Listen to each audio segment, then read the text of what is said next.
So for wireless, we're really narrowing our focus here. Take what we talked about last time with network forensics, network intrusions, and then narrow the scope even further down to one portion of the network. I think this is a simpler topic to talk about from a forensic standpoint. Know that it is incorporated into the larger concept of we don't just attack wireless networks and compromise wireless access points, we compromise them to get to the network. So we really want to talk about wireless attacks. And then there are a couple of elements in this set that are really exam specific. So I hope you understand your wireless from a basic concept standpoint. What I would say is if you don't, I would go to the Wikipedia page on wireless access, 802.11. Learn about your A's, B's, G's, and N's. Know your speeds and feeds on those particular protocols. And just read that first wiki page. I just do the whole scroll, but I wouldn't dig into any other concepts along with wireless, because it's a whole area. But for forensics purposes, let's kind of narrow our focuses down to these topics that we have here. The basics of the technology and the security.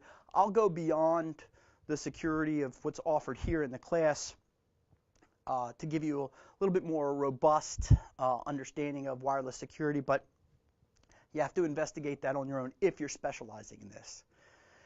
Also, we're going to add something to the components here, and we're going to look at the larger process. So we'll do the wireless information, which is relatively short, and then we'll say, okay, in wireless, then we would do things like obtain search warrants, identify wireless devices, rogue access points, dealing with the chain of custody.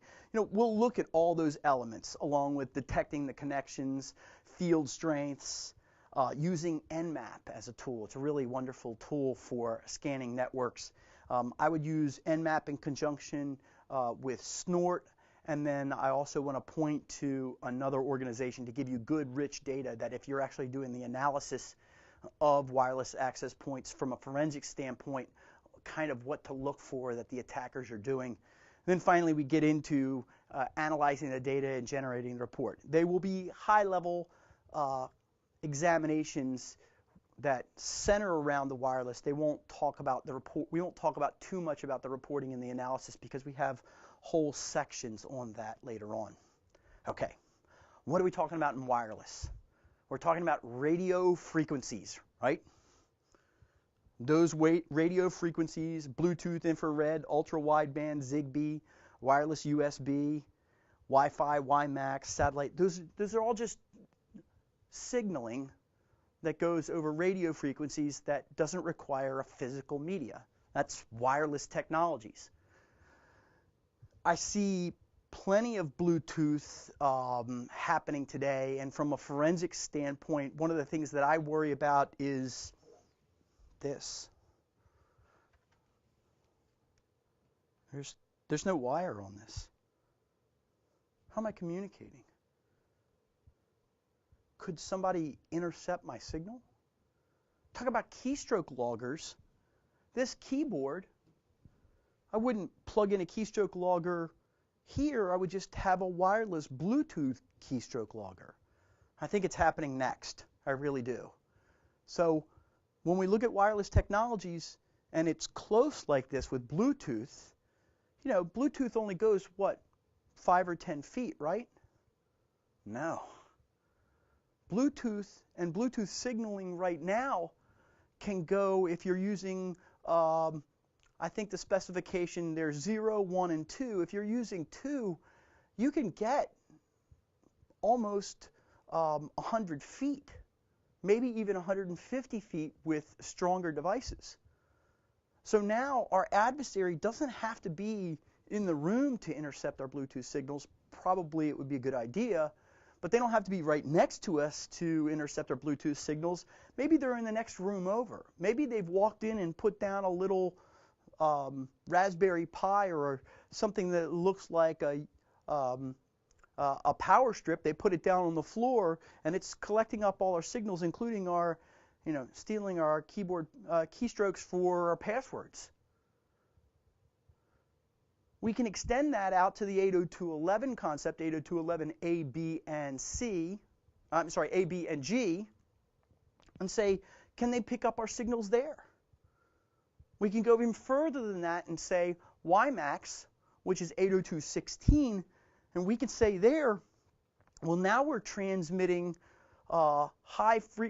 transmitting high frequency to a particular cell tower or a particular low bandwidth satellite, that we're actually getting high-speed networking to our houses and to our businesses that could be intercepted. So for me, with wireless, the thing that I worry about most is interception of the signal. The tool that we use to protect ourselves when it comes to this, when we talk about wireless security, is encryption. Encryption of communications. Now, what some people would say, which you have to learn, but I disagree with, is, well, what we'll do is we'll make sure that we authenticate each wireless device.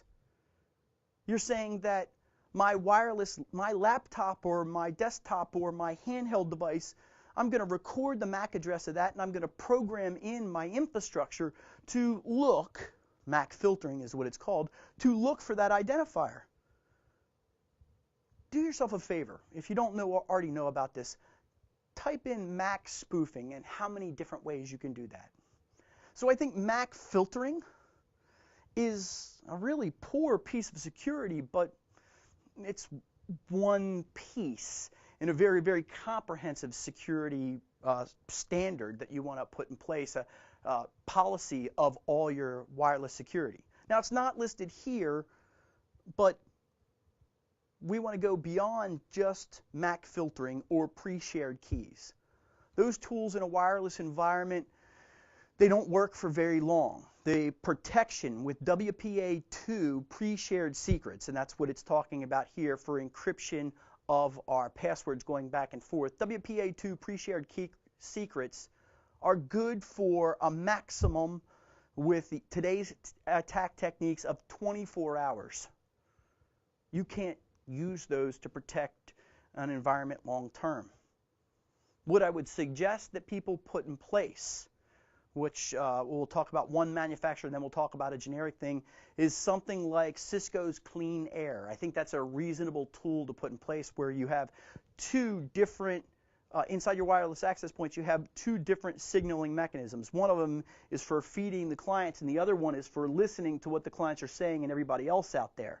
These will stop rogue access points, those kinds of things. They will basically block those signals from getting onto your network. So that's Cisco's Clean Air. That's an expensive proposition. I think we can roll back from there and say, okay, what else could we use? I think what we do is we start using a tool like Radius, where the end user's device, whether it's a mobile device, laptop, or anything, whatever's using wireless at that point, that device presents its authentication credentials to the wireless access point, and the wireless access point can't do any authentication. All it does is packages this up correctly and then presents it to an authentication server. That's called the Radius server on that side. And then what we've done is we get the answer back from the Radius server, and then the access point allows that particular client to connect. I don't think any of the captured port stuff or any of the other stuff actually works. I think Radius servers, that's an infrastructure tool, will provide security for us. But okay, there's MAC filtering and pre-shared secrets. What kind of attacks should we be worried about? Data collection and dissemination from external third parties, passive attacks, active attacks. We'll get into denial of service. By the way, I think denial of service and flooding are the same thing, but EC Council makes a distinction between the two of those. Let's talk about collection and dissemination from third parties outside your organization. An old technique, an old concept is war driving and war chalking. War driving, literally, somebody's in a car, they've got a laptop, and they've got a fairly high gain antenna. They can just drive around and note access points. You don't have to do that anymore. You don't have to go to WiggleNet anymore. It's all on Google. All those wireless access points are all listed there fairly easily. Also, by the way, people are bringing in their own phones. And for instance, with this phone right here, the iPhone, I can do wireless tethering for the internet. I can use my EVDO signal off of my iPhone to then provide wireless access to people inside of your network. This has now become a router, and you have no control over this whatsoever in your environment, unless you were using something like Cisco's Clean Air to block that signal.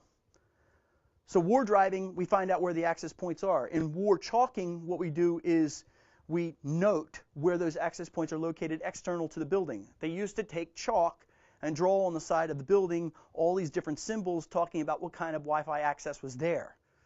We don't have to do that anymore. It's programmed into Google and everybody can find it. So in the collection and dissemination of material, this is just our start in the attack on our infrastructure, and we're going to see more attacks in just a moment.